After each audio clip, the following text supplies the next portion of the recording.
The delivery drone set the container down with unusual care, then retreated faster than Professor Hallex had ever seen a machine move.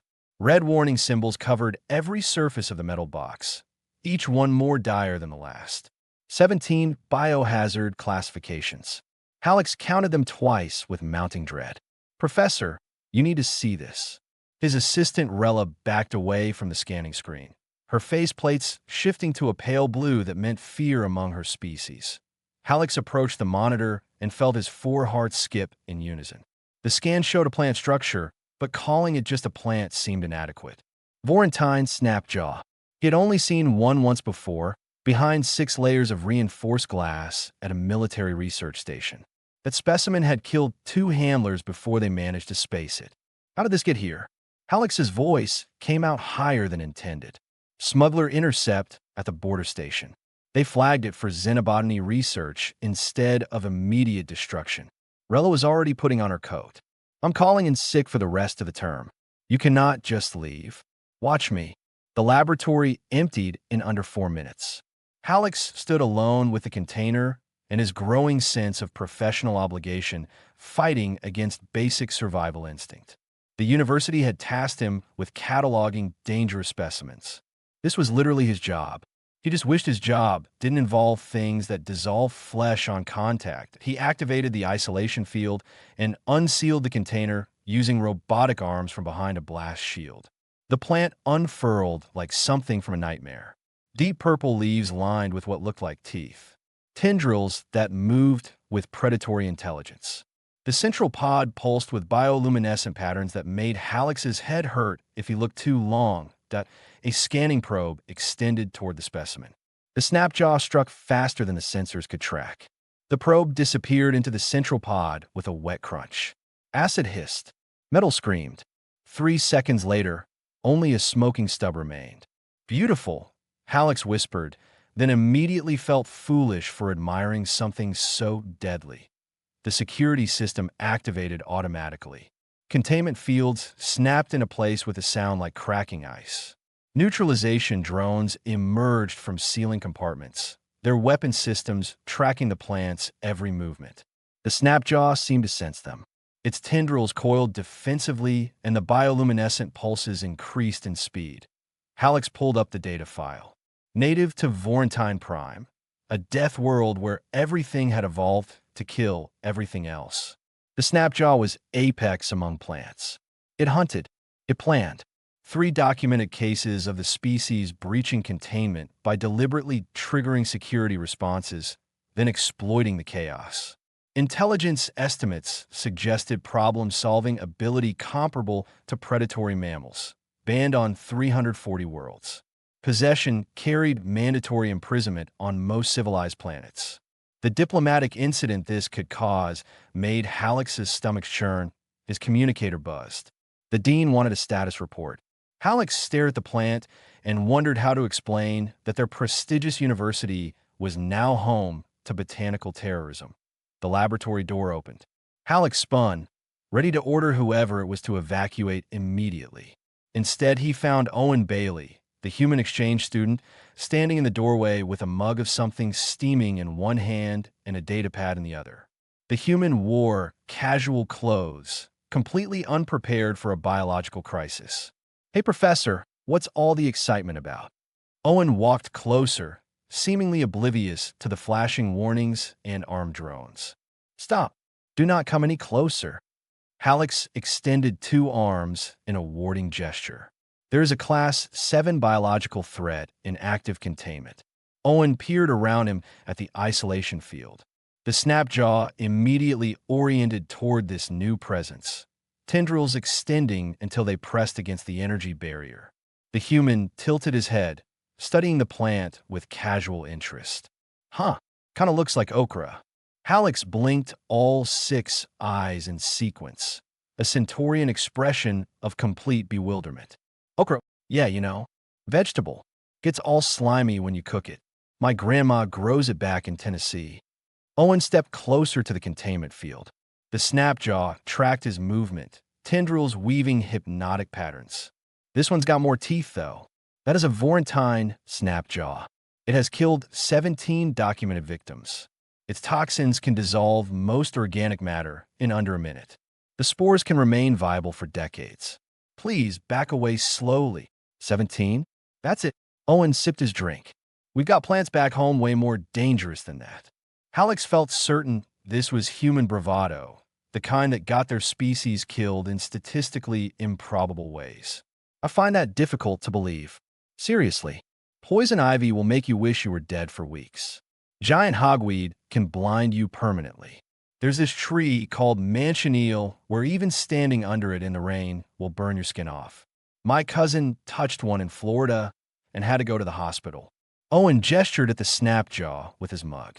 At least this guy is honest about being dangerous. Doesn't pretend to be a nice shade tree first. The plant pulsed brighter, as if offended by the comparison. Hallex found himself in the bizarre position of defending the specimen. The snapjaw is considerably more lethal than your earth flora. Maybe, but we learned to live with our stuff. My grandma keeps roses that'll tear your arms up if you prune them wrong. People still grow them anyway. Owen finished his drink and set the mug down on a lab table, completely ignoring safety protocols about contamination. So what are you going to do with it? Study it. If it survives, the specimen is already showing stress responses to the artificial environment. Hallex pulled up the biomonitor readings. Heart rate elevated. Toxin production increased 40%. It will likely expire within 72 hours without proper care. That's sad. It's just stressed out being in a new place. Owen leaned closer to the field. Can I take a look? Absolutely not. I'm good with plants. This is not a plant. This is concentrated death in botanical form. Owen shrugged, but Hallex saw the human's eyes tracking the snapjaw's movements, studying the soil composition visible through the containment field, noting the moisture levels and light exposure. The human was analyzing it like a puzzle to solve rather than a threat to escape. The snapjaw's tendrils suddenly surged forward, slamming against the energy barrier with enough force to make it flicker. Hallex jumped back. Owen didn't even flinch. Yeah, you're a feisty one, the human said softly, almost fondly. Gonna be trouble, aren't you? Hallex felt his primary heart skip again, but for a different reason. The human wasn't afraid. That should have been reassuring. Instead, it was absolutely terrifying. The observation deck filled with students within the hour. News traveled fast in academic circles, especially when it involved potential death. Hallex watched from below as various species clustered against the reinforced windows, datapads recording every movement of the snapjaw. Owen remained at ground level, circling the containment field with methodical precision. I need to get closer. The human made this sound like a reasonable request rather than assisted suicide. Request denied. Hallex triple-checked the isolation field strength for the 9th time. This organism has dissolved hardened steel. Your organic tissue would fare significantly worse. Owen tapped notes into his datapad, unbothered by the rejection. My grandmother grew something similar back home. Not identical, but same kind of aggressive defense system. Carnivorous, right? Correct. It supplements photosynthesis by consuming prey. Insects, small animals, unwary researchers.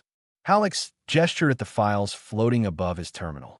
17 documented fatalities. 412 severe injuries. Those are just the recorded incidents. What did they do wrong? The question caught Hallex off guard. They approached it. No. How did they approach it? Fussed movements. Threatened it first. Used the wrong tools. Owen zoomed in on an image of the plant's tendril structure. Aggressive plants usually react to specific triggers. Figure out the triggers, you can work around them. Above them, a Delphian student called down through the observation window. Humans actually keep dangerous plants voluntarily. I researched their species after Owen joined the program. They cultivate flora that requires protective equipment just to maintain. Roses, someone else added. They have thorns that serve no evolutionary purpose except to injure. Humans bred them that way deliberately. Owen glanced up and grinned. Roses are easy. Try handling a devil's club bush. Things covered in spines that break off under your skin and get infected. Still grows wild all over the Pacific Northwest. People just work around it.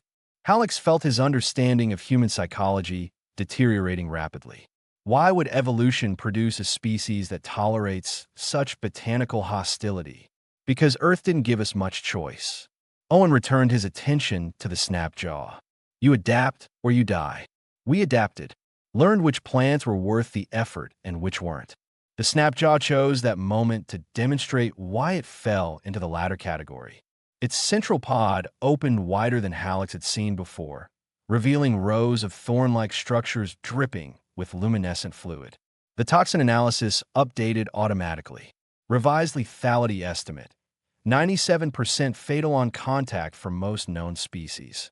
Owen leaned forward, eyes bright with interest rather than fear. Beautiful design.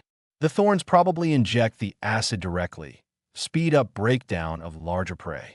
This is not beautiful. This is horrifying. Both can be true. The human walked to the other side of the containment field, studying the plant from a new angle. How long until it dies? Hallex checked the declining vitals. 48 hours, perhaps less. The soil composition is wrong. Moisture levels incorrect. It cannot sustain itself in this artificial environment. What does it need? Unknown. Vorentine Prime's ecosystem is barely documented. The planet is too hostile for extensive research. We have basic atmospheric data and little else. But you can make educated guesses, right? Cross-reference with similar carnivorous plants from other worlds. Owen was already pulling up databases, fingers flying across the datapad interface. What's the native soil pH? Mineral content? Does it need specific bacteria in the root system? Despite himself, Hallex moved closer to see what the human was accessing.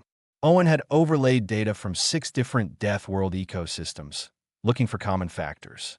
The approach was crude but logical. Even if we determine its requirements, implementing them is impossible without direct access. Hallex indicated the containment protocols. Automated systems failed. It destroyed 3 maintenance drones already. Then use manual intervention. You volunteered to be dissolved. I volunteer to try. Owen met his gaze with unsettling calm. Look, Professor, I get that this thing is dangerous, but it's also dying. You said it yourself. This specimen is crucial for antitoxin research. How many lives could that research save? The potential benefit does not outweigh the guaranteed risk. Maybe not for you. Owen set down his datapad. But I grew up on a farm. Lost count of how many times I got kicked by horses, stung by bees, bit by snakes. You learn to read animal behavior. Plants aren't that different. They react to stimulus. Predict the stimulus. Predict the reaction. A voice from the observation deck shouted down. The human is insane. Do not let him near it. Owen ignored this. I can help. I know I can. But I need you to trust me. Hallex wanted to refuse. Every academic instinct screamed at him to maintain safety protocols. But he looked at the snapjaw's fading bioluminescence and remembered why he had entered xenobotany in the first place. Not to catalog death from a distance, but to understand life in all its forms. Supervised access only. Full emergency protocols active.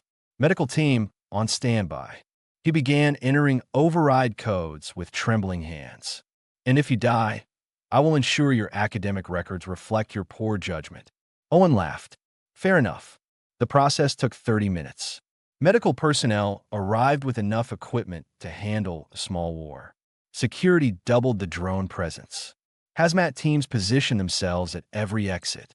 The observation deck became standing room only as faculty joined the students. Owen stripped off his jacket and rolled up his sleeves. Someone gasped at this apparent death wish. Hallex handed him standard laboratory gloves, reinforced but not full hazmat gear. This is insufficient protection, Hallex protested. Can't feel the soil properly through heavy gloves. Need to check texture, moisture, temperature. Owen flexed his fingers. I'll be careful. The containment field section lowered. The snapjaw reacted immediately, tendrils whipping toward the opening with predatory speed. Owen stepped through calmly, hands visible and empty, movements slow and deliberate. Hey there, he said softly. Let's figure out what you need. The plant struck. Hallex prepared to trigger emergency extraction. But Owen had already moved, shifting his weight with practiced ease. The tendrils missed by centimeters. The human crouched near the soil base, just outside what Hallex estimated was the creature's attack range. Good reaction time, Owen commented, as if praising a particularly clever pet. But you're tired, aren't you? Not getting what you need here. He reached toward the soil. Every observer held their breath. The snapjaw tensed, bioluminescence flickering in what might have been confusion. The human had entered its territory, but wasn't fleeing, wasn't attacking, just slowly, carefully touching the dirt near its roots. Owen brought a handful of soil to his nose and sniffed. Too alkaline and way too dry. You're from a humid environment, aren't you? Need that moisture. The plant swayed slightly, tendrils still extended, but no longer striking. Hallex realized he was watching something unprecedented. The snapjaw was curious. It was trying to understand this strange creature that refused to behave like prey. Owen stood slowly, backing toward the containment opening. I can fix this, buddy. Give me a day. We'll get you comfortable. The human exited the field. The barrier snapped back into place. Above, the observation deck erupted in shocked conversation. Hallex stared at his student. You just survived direct exposure to a Vorentine snapjaw. Barely counts as exposure. It didn't really try to kill me. Owen brushed soil from his hands. It's scared and stressed. Once it realizes we're trying to help, it'll calm down. Plants do not experience emotions. Tell that to the snapjaw. Owen grinned. Now about that soil composition. 3 days passed in a blur of soil analysis and careful observation. Owen practically lived in the laboratory, sleeping on a cot he had dragged in from somewhere. Hallex found himself keeping equally strange hours, fascinated by the human's methodology. You talk to it, Hallex observed during one late-night session. Owen looked up from adjusting a mineral supplement mixture. Helps me think. Plus, I figure if it's smart enough to hunt, it's smart enough to recognize non-threatening behavior patterns. That is not scientifically sound reasoning. Maybe not, but it works. Owen approached the containment field with his latest soil blend. The snapjaw tracked his movement but remained relatively calm. Over the past 72 hours, its aggressive displays had decreased noticeably when Owen was present. All right, buddy, let's try this mix. Got some extra sulfur compounds this time. The isolation field lowered just enough for Owen to reach through with a long-handled tool. The plant could have struck. Instead, it allowed him to deposit the new soil near its root system. When Owen withdrew, the snapjaw's tendrils immediately began working the fresh earth into its base. It is accepting this supplement, Hallex noted with amazement. Told you it was just stressed. Owen made notes on his datapad. Carnivorous plants on Earth do the same thing. They get cranky when the soil's wrong because they can't photosynthesize efficiently. Makes them more aggressive to compensate. But Earth carnivorous plants do not actively hunt. Venus flytrabs do. Sort of. And pitcher plants are basically death traps for anything that falls in. Owen pulled up images on his pad. Humans have been fascinated by killer plants forever. We've bred some species to be even more aggressive than their wild ancestors. This information disturbed Hallex greatly. Why would you intentionally make dangerous flora more dangerous? Because we can. Because it's interesting. Because some guy back in the 1800s thought it would be cool. Owen shrugged. Humans are weird about plants. We poison ourselves with them, make medicine from them, kill each other with them, and use them to say sorry after arguments. Plants are part of everything we do. The snapjaw pulsed brighter, a sign Hallex had learned meant contentment. The new soil was working. Owen noticed too and allowed himself a small smile of satisfaction. You mentioned your family runs a restaurant.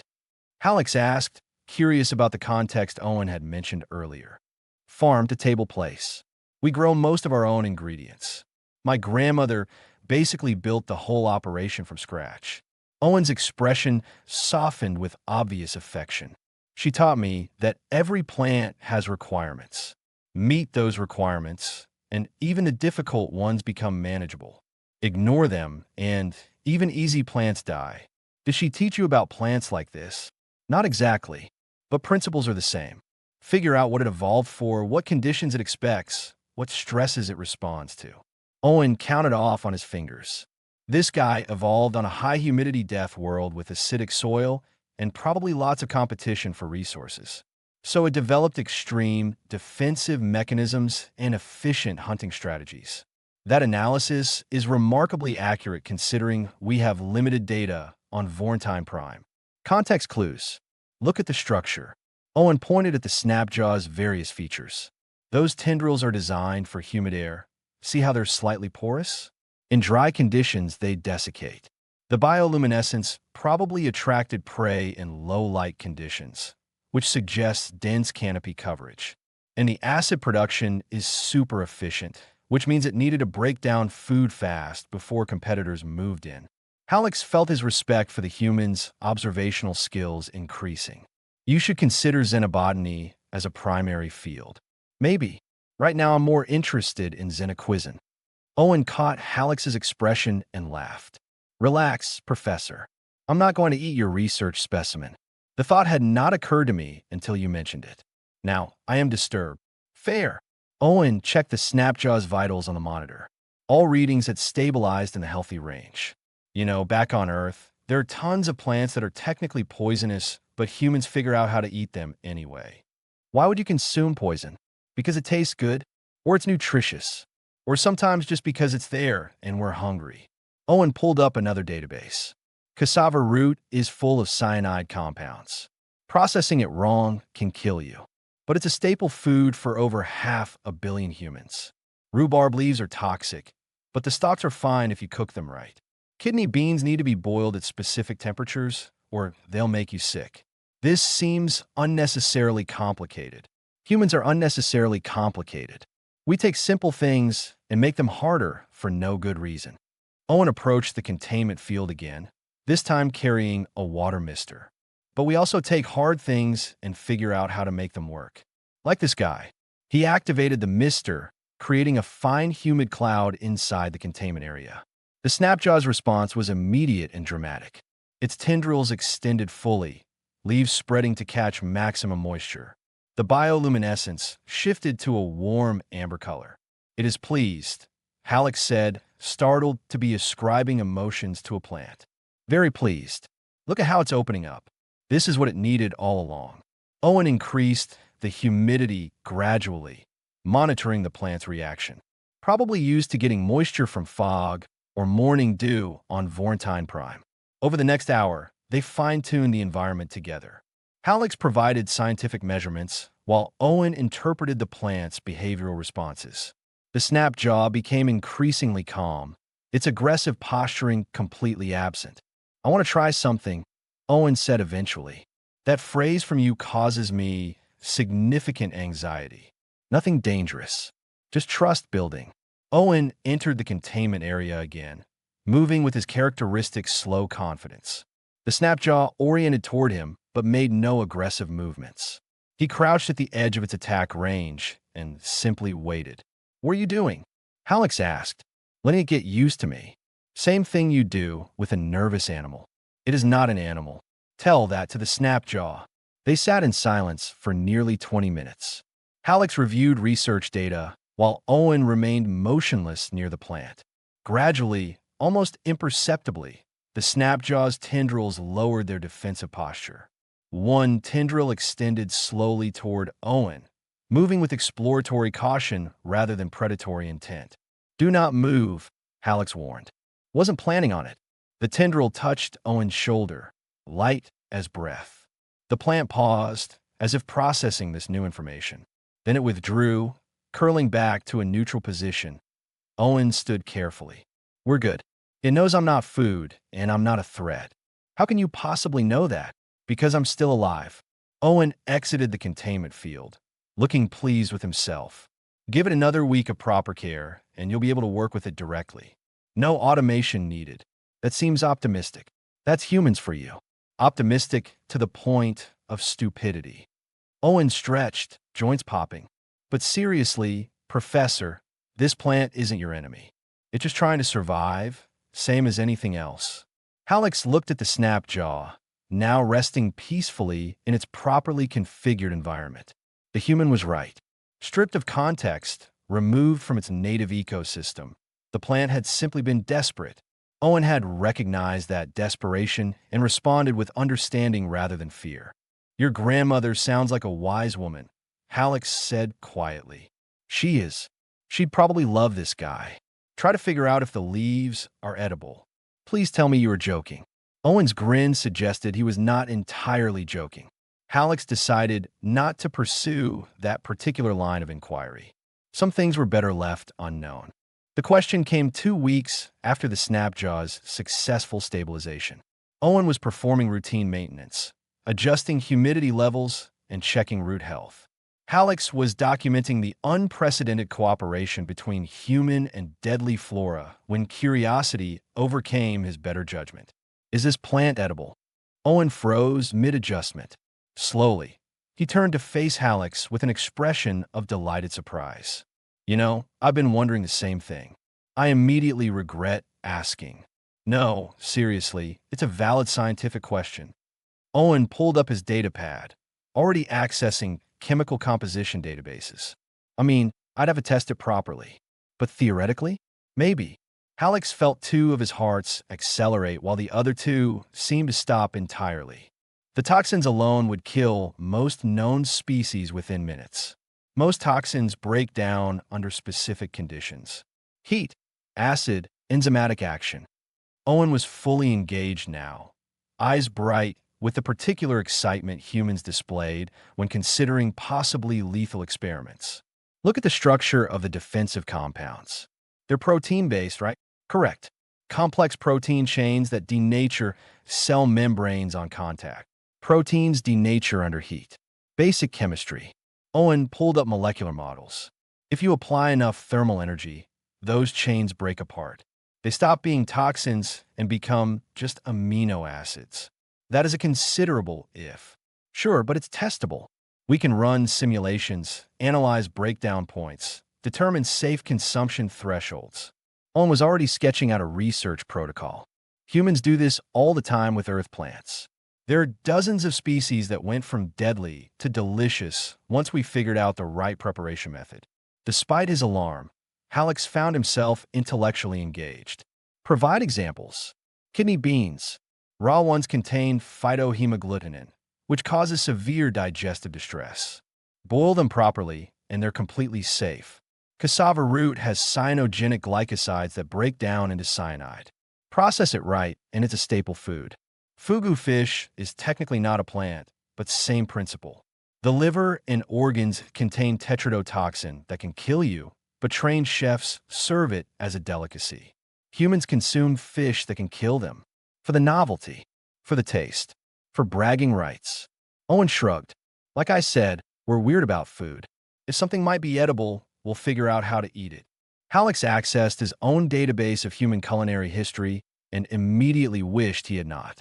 The list of toxic substances humans had learned to consume safely was disturbingly long. Mushrooms containing deadly compounds, fruits with poisonous seeds, leaves requiring elaborate preparation to avoid liver damage. Your species has a death wish. Our species has curiosity and stubbornness in equal measure.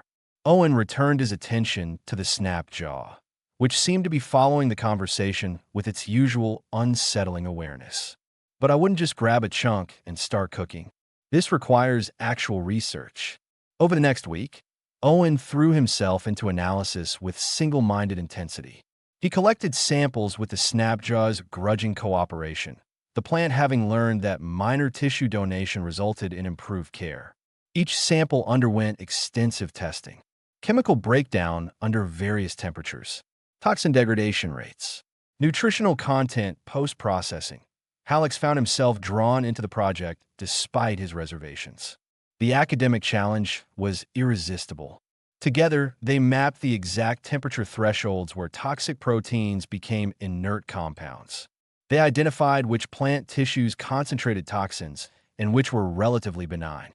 This is actually fascinating, Halleck admitted during one late session. The toxin distribution follows an almost mathematical pattern. Makes sense evolutionarily. The plant wants to protect vital structures more than expendable ones. Owen highlighted a tendril section on the scan. These outer tendrils? They're basically tools. The plant can regrow them easily. Lower toxin concentration, more flexible tissue. The central pod, though? That's vital organs. Maximum toxin load. So theoretically, tendril tissue would be safer to attempt preparation. Theoretically, Owen ran another simulation. At 180 degrees Celsius, the protein chains collapse completely. The toxin becomes structurally similar to proteins in safe plants. Add in the fact that heat also kills any potential pathogens, and you've got a viable preparation method. Viable does not mean safe. No, but it means possible. Owen looked at the snap jaw, which had grown another 6 inches since stabilizing. The plant was thriving under proper care, producing new growth regularly. One small cutting, just to test the theory. Absolutely not. Professor, we've already done 90% of the work. The analysis is solid. The science is sound. Owen pulled up comparison studies. Look at these similar toxic plants from other worlds. 3 of them are now cultivated food crops after proper preparation methods were developed. We could be documenting the same thing here. Alex wanted to refuse. Should have refused. But he looked at their research data and saw Owen was right. The science was sound. The testing had been thorough. This could be genuinely significant xenobotanical research. Full safety protocols, he heard himself say. Medical team, standing by. You test nothing without complete toxicology clearance. Obviously, and I am documenting my objections for the record, wouldn't have it any other way. Owen grinned and immediately began drafting formal research proposals. The University Ethics Board took 3 days to approve the experiment. Multiple departments weighed in. Medical staff prepared for potential emergency intervention. The dean personally reviewed the safety measures twice. Finally, approval came through with so many conditions and caveats that the document was longer than most dissertations. Owen read it once, signed it, and got to work. Harvesting the sample took careful negotiation with the snapjaw. Owen spent an hour in the containment field, talking softly to the plant and explaining what he needed. Whether the plant actually understood remained debatable, but it eventually extended a tendril and allowed Owen to take a small cutting. Thank you. Owen told it seriously. I'll make this count. The cutting went immediately into analysis. Every molecule was mapped. Every potential breakdown product identified. Owen cross-referenced with every known toxic compound in galactic databases, looking for similar structures and their neutralization methods. I want to try multiple preparation methods, he explained to Alex. Boiling, roasting, frying. Different temperatures, different durations. Build a complete safety profile. They converted a biosafety kitchen into a temporary research laboratory. Owen brought cooking equipment from his apartment, tools worn smooth with use. A knife his grandmother had given him. A portable heating element that had seen better days. Basic seasonings that seemed absurdly mundane next to the deadly plant tissue they were about to process. This feels surreal, Alex admitted, watching Owen prep the cutting with professional efficiency. Most good science does. Owen began the first preparation test, monitoring temperature with obsessive precision. Heat application in 3, 2, 1. The tendril section sizzled as it hit the hot surface. Owen watched the tissue closely, adjusting heat levels according to their research data. The toxic bioluminescence faded as proteins denatured. Chemical sensors confirmed the breakdown of harmful compounds. It is working, Alex whispered. So far, Owen prepared multiple samples, each with slight variations in technique. Boiled versions, roasted versions, pan-fried versions. Each one went through immediate toxicology screening. After 2 hours, they had results. Every properly prepared sample showed 0 toxic compounds. The proteins had broken down exactly as predicted. Nutritionally, the plant tissue was remarkably dense with useful compounds. Owen stared at the final sample, a small piece of roasted tendril that looked disturbingly like grilled vegetable. We did it. The question remains whether it is palatable. Only one way to find out. Owen reached for the sample. Alex grabbed his arm with 2 hands. You cannot seriously intend to consume that. Someone has to be first. Better me than anyone else. Owen met his gaze calmly. I designed this experiment. I ran the tests. If I'm wrong, I should be the one who faces consequences. That is foolish human nobility. That's human responsibility. Owen pulled free gently. Trust the science, Professor. We did good work here. Medical scanners activated automatically as Owen raised the sample to his mouth. Hallex held his breath. The human chewed thoughtfully, swallowed, and waited. 30 seconds passed. A minute. 2 minutes. The medical readouts showed normal function across all parameters. Well, Hallex demanded. Owen smiled. Tastes like asparagus crossed with artichoke. Little bitter. Needs salt. The observation room filled faster than Hallex had ever seen.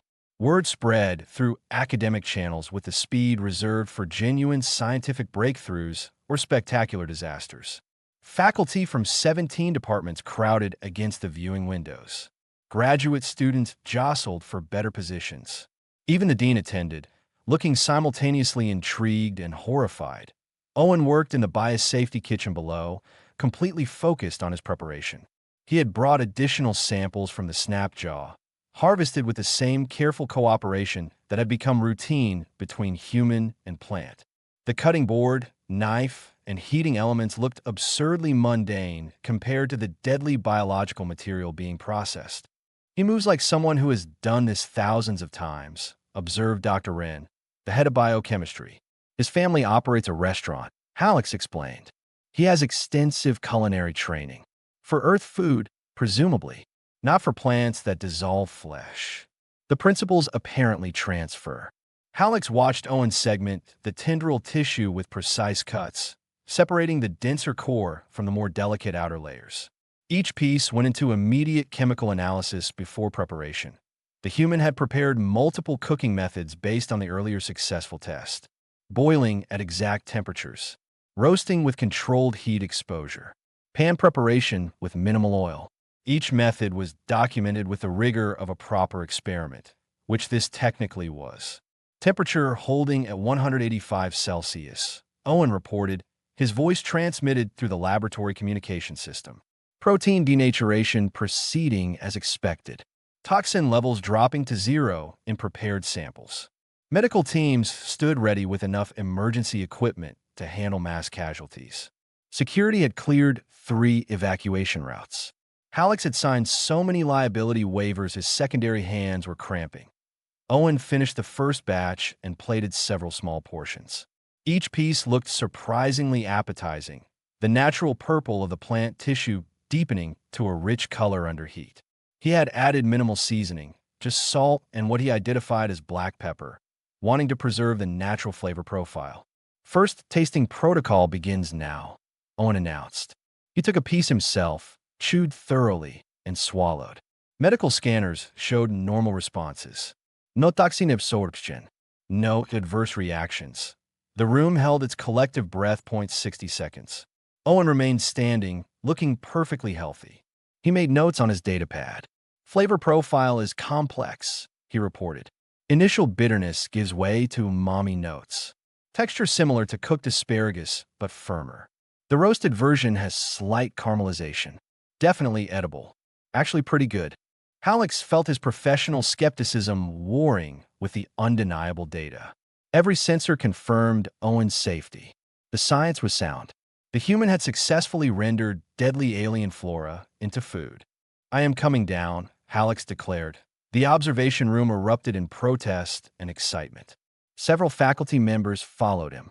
Others remained at the windows, either too curious or too cautious to approach directly in the biosafety kitchen. Owen had prepared additional samples. He offered one to Hallex with steady hands. Your choice, Professor. No pressure.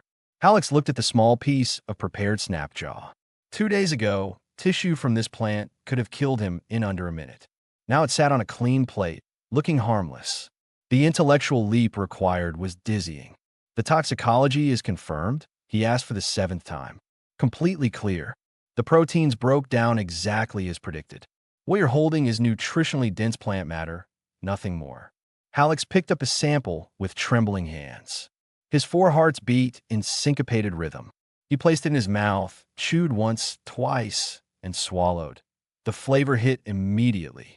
Owen was right about the complexity. Bitterness faded into rich, savory notes his taste receptors struggled to classify. The texture was pleasant, firm without being tough.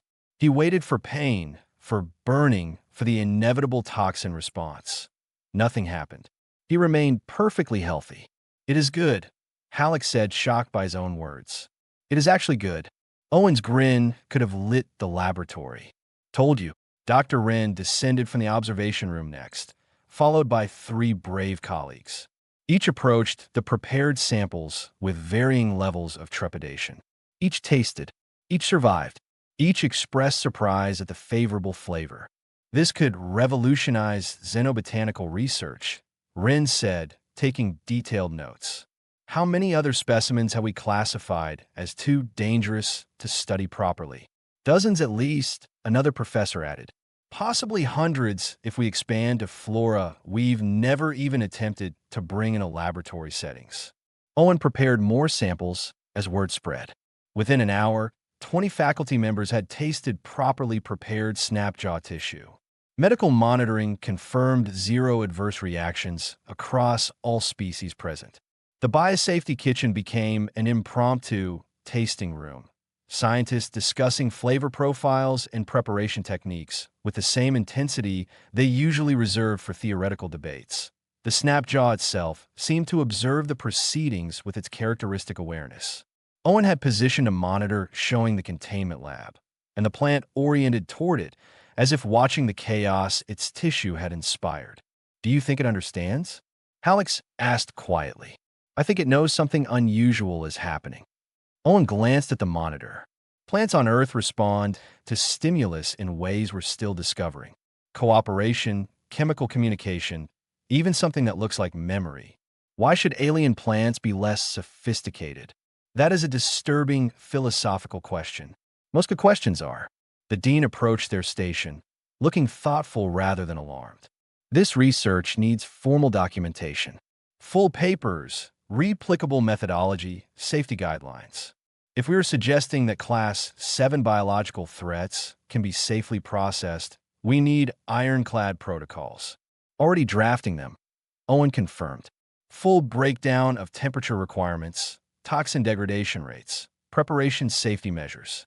Should have preliminary documents ready in a week. Make it 3 days. I want to present this at the Galactic Xenobotanical Conference next month." The dean tried to sample himself, showing more courage than Halleck had credited him with. His expression cycled through apprehension, surprise, and finally appreciation. Remarkable. Simply remarkable. As the tasting concluded, Halleck found himself alone with Owen in the kitchen. The human was cleaning his tools with practiced efficiency, treating the knife and cutting board with obvious care. "Your grandmother gave you that knife," Halleck observed, remembering the earlier mention. 20 years ago. She said every chef needs one good knife they can trust." Owen dried the blade carefully. "She'd be laughing if she could see what I just used it for." "Would she approve?" "Absolutely. She always said that food is about bringing people together. Doesn't matter if it's humans or aliens or deadly plants. If you can share a meal, you can find common ground." Owen packed his equipment away. "Today we shared food made from something everyone thought was untouchable. That's pretty special." Halleck considered this human perspective on communal eating. Centaurians consumed nutrition as a private function, efficient and solitary. The idea of food as social bonding seemed foreign, yet he could not deny its power. The faculty who had tasted the snapjaw together had connected over the shared experience. Fear transformed into curiosity, then into collegial discussion. "Your species views food as more than sustenance," he said. "Food is culture, history, identity, love sometimes." Owen smiled. "My grandmother shows affection by cooking for people. Feeding them is how she says she cares. Maybe that's part of why humans are so stubborn about turning dangerous things into food. It's not just about eating. It's about mastery, understanding, and ultimately sharing. That is unexpectedly profound. Don't tell anyone. I have a reputation as the reckless human to maintain." They returned to the containment laboratory where the snapjaw rested in its properly maintained environment. The plant had produced new growth since stabilizing, its health visibly improved. Owen approached the containment field, and the plant oriented toward him with what could only be described as recognition. "Thanks for the sample, buddy," Owen said softly. "You helped make history today." The snapjaw pulsed with gentle bioluminescence, tendrils swaying in contentment. Hallex documented the interaction, noting the unprecedented cooperation between species. His research paper was going to challenge fundamental assumptions about dangerous xenoflora. But more than that, it was going to introduce the galaxy to a very human concept, that the things we fear most might simply need proper understanding and preparation. That danger and utility could coexist. That with enough knowledge and care, even deadly plants could become dinner guests rather than threats. "I should contact my grandmother," Owen said suddenly. "She's going to want the recipe." 3 months transformed everything. The research paper Hallex and Owen co-authored became the most downloaded publication in university history, breaking records set by papers on faster-than-light theory and consciousness transfer. Academic institutions across 15 star systems requested copies of their protocols. The Galactic Xenobotanical Conference extended their presentation slot from 20 minutes to 2 hours. Hallex stood in his laboratory, reviewing the flood of incoming research proposals, and marveled at how quickly perspective could shift. The snapjaw that had terrified his staff now served as the cornerstone of an entirely new field of study. Dangerous xenoflora integration, they were calling it. Owen had suggested plants that want to kill you, but taste good anyway, as a name, but the academic board vetoed that immediately. The plant itself had grown substantially. Properly cared for, it now stood nearly twice its original size, producing new tendrils weekly. Owen visited daily, maintaining the careful relationship he had built. The human talked to it constantly, explaining his day, discussing his classes, sharing casual observations about life at the university. "You are aware it cannot understand you," Hallex said during one such visit. "You don't know that for certain." Owen adjusted the humidity settings with practiced ease. "Besides, it responds better when I talk. Could be coincidence, could be something else. Why risk it?" The snapjaw swayed gently at Owen's voice, bioluminescence pulsing in what Hallex had learned to recognize as contentment. The student-plant bond had become a secondary focus of their research. Other xenobotanists were studying the recordings, trying to understand the mechanisms of cross-species cooperation, but a message alert interrupted Hallex's thoughts. Another university requesting Owen for a guest lecture series. The 17th such request this month. The human had become inadvertently famous, his approach to dangerous flora spreading through academic circles like wildfire. "You have 17 lecture invitations," Hallex informed him. "Can I do them remotely? I don't want to leave our friend here unsupervised for too long." Owen checked the plant's root system through the monitoring display. "It's finally stable. Disrupting the routine seems risky. I can maintain basic care in your absence." "You sure?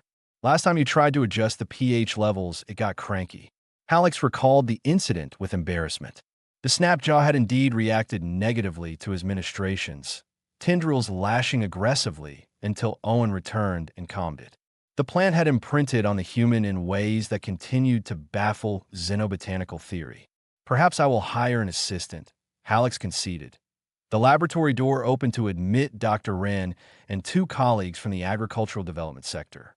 They carried datapads loaded with proposals and questions. "We need to discuss Vorentine cultivation," Wren began without preamble. 4 agricultural worlds have expressed interest in controlled growing operations. Your protocols could transform entire ecosystems that were previously considered hostile. Owen looked up from his plant care, surprised. "You want to farm snapjaws?" "Among other species. Your research demonstrated that proper understanding eliminates danger. We could introduce countless valuable plants to environments where they would thrive, but were previously deemed too risky."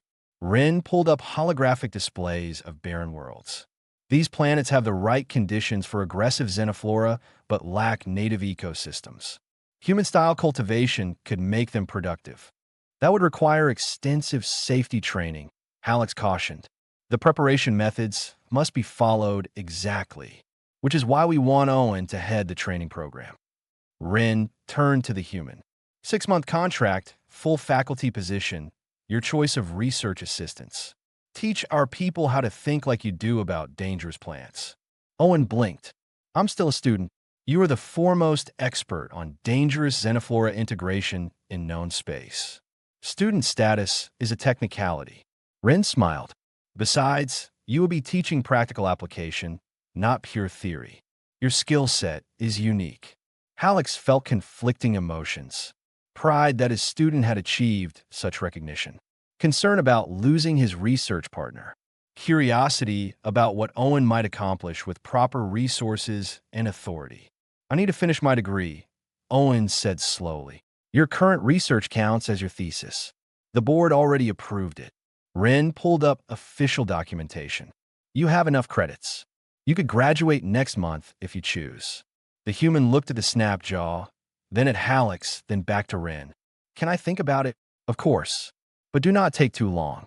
3 other universities are preparing similar offers. After the visitors left, silence filled the laboratory. Owen returned to plant maintenance, while Hallex processed the implications.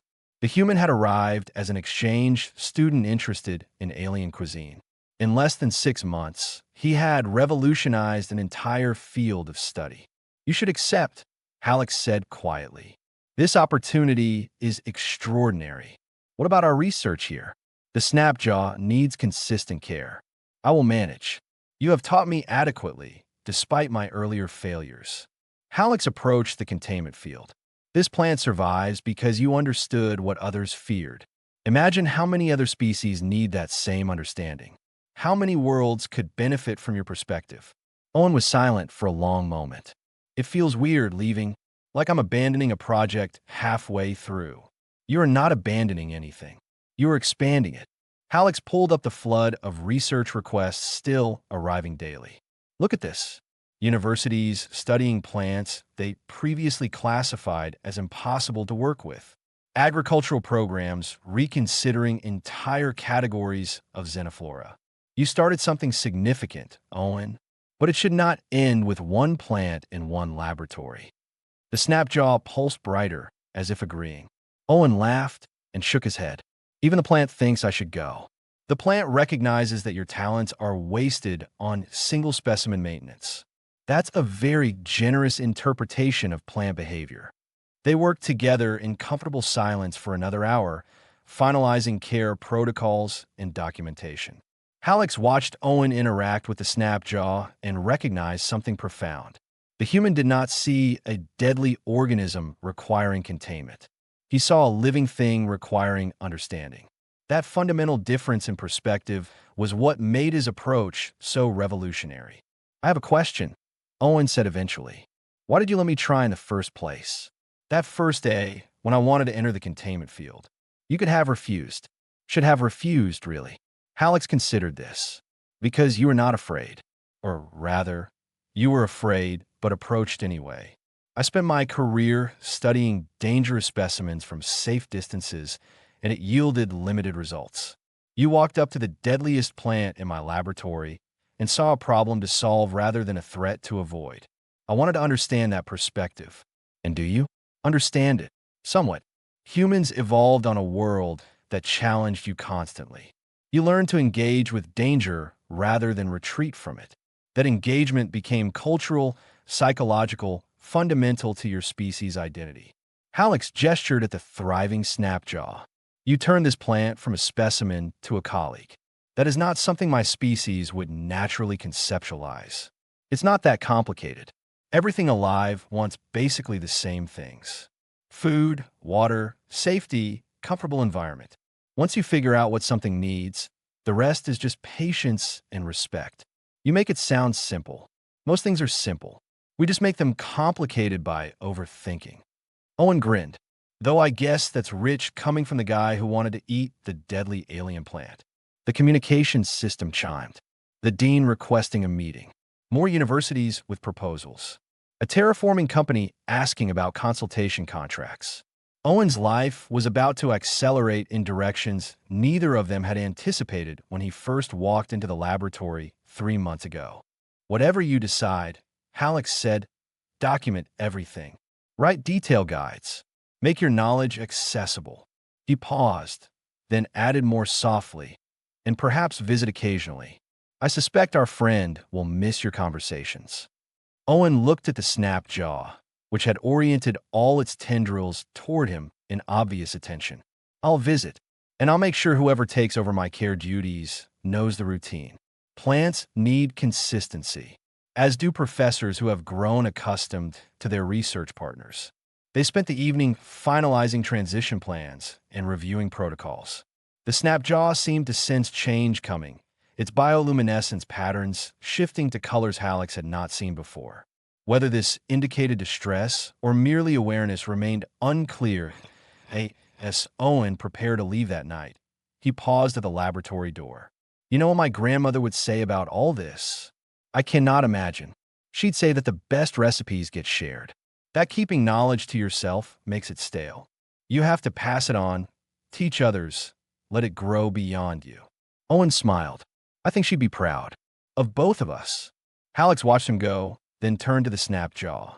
The plant pulsed gently in the quiet laboratory, no longer the terrifying specimen that had arrived in a sealed container covered in warnings. It had become something else through patience, understanding, and a human's unwillingness to accept danger as a permanent state. The research papers would document the science. The protocols would ensure safety. But Halleck suspected the real lesson was simpler and more profound.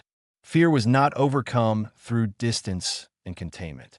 It was overcome through approaching what frightened you and asking what it needed. His grandmother would have approved, Halleck thought.